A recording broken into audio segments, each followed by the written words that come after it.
Hello mga ka-furries! Samahan nyo kami ngayon sa pagpapaligo ng aming pusa. Bale, ito yung unang ligo niya sa amin mula nung inampun namin siya. Sabi naman ng dating may-ari sa kanya, nililiguan naman daw. Nasabi pa nga niya, gamit niya ay Downy para daw mabango si Elmo pag nililiguan niya. Pero sa amin, di namin siya ginagamitan ng Downy. Binilang ko siya ng sarili niyang shampoo.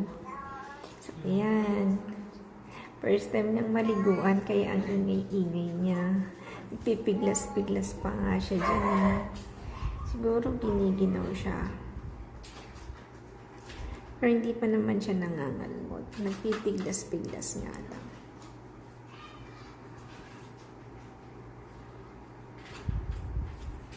Bigyan nyo naman kami ng tips kung paano nyo paliguan ang mga pusa nyo para sila ay tahimik, mag-behave habang nililiguan.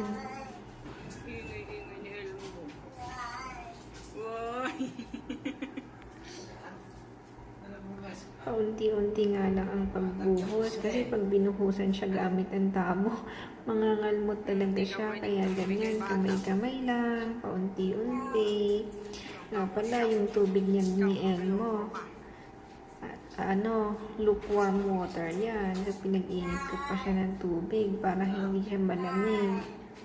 Kasi pag malamig, ayaw talaga nila. Sagi pa lang sa balat nila yung malamig na tubig. Pulasan ng mga yan. Tingnan nyo, hindi siya mapakali. Pero tiis-tiis para malinis. Ayan. Pa-comment naman dyan kung meron kayong mga tips or technique para maging behave ang yung mga pusa pag nililiguan. Thank you! Sa susunod ulit na pagligo. Bye!